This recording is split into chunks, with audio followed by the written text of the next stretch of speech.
গাজা যুদ্ধে প্রতিদিনই তৈরি হচ্ছে নতুন মোড়। আন্তর্জাতিক চাপ উপেক্ষা করেই ইসরায়েল আগ্রাসন চালিয়ে যাচ্ছে।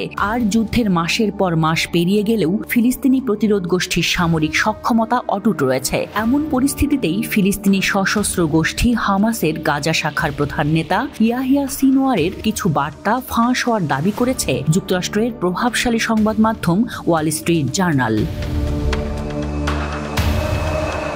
হামাস নেতা ইয়াহিয়া সিনওয়ার বিশ্বাস করেন, গাজায় বেসামরিক মৃত্যু হামাসকে রাজনৈতিকভাবে সাহায্য করতে পারে। তিনি মনে করেন, মৃত ফিলিস্তিনিদের ছবি বিশ্ব জনমতকে ইসরায়েলের বিরুদ্ধে দাঁড় করাবে এবং হামাসকে শক্তিশালী করবে। সিনওয়ার তার বাহিনীকে বলেছেন, যেন তারা বেসামরিক হতাহতের ঘটনাকে যুদ্ধের একটি প্রয়োজনীয় অংশ হিসেবে গ্রহণ করে, ভেঙে না পড়ে। তিনি বেসামরিক হতাহতকে প্রয়োজনীয় ত্যাগ বলে অভিহিত করেছেন।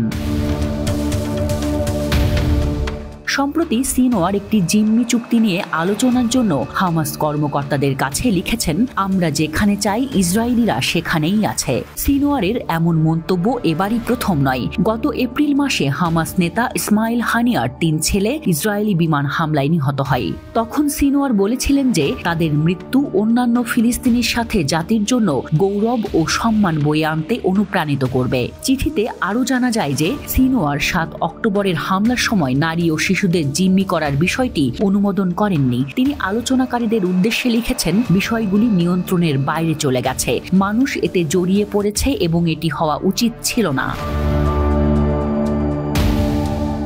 যুদ্ধের পর পুনর্মিলন নিয়ে আলোচনা করার জন্য ডিসেম্বরে হামাস কর্মকর্তাদের সাথে অন্যান্য দলগুলোর বৈঠকে সিনওয়ারও অসন্তুষ্ট ছিলেন। তিনি এই সভাগুলোকে লজ্জাজনক এবং আপত্তিকর বলে অভিহিত করেছেন। তিনি বিশ্বাস করেন, হামাস কয়েক মাস যুদ্ধ চালিয়ে যেতে পারে।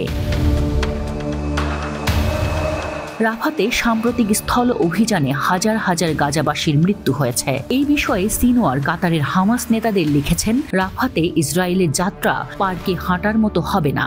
সিনওয়ার গাজা যুদ্ধকে 7ম শতাব্দীতে হওয়া কারবালার যুদ্ধের সাথে তুলনা করেছেন।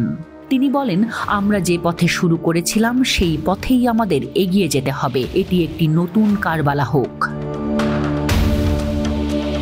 ওয়াল স্ট্রিট জার্নাল দাবি করেছে, সিনওয়ার যুদ্ধবিরতির মধ্যস্থতাকারীদের কাছে বার্তা দিয়েছেন, চলমান যুদ্ধে তারা এগিয়ে আছেন।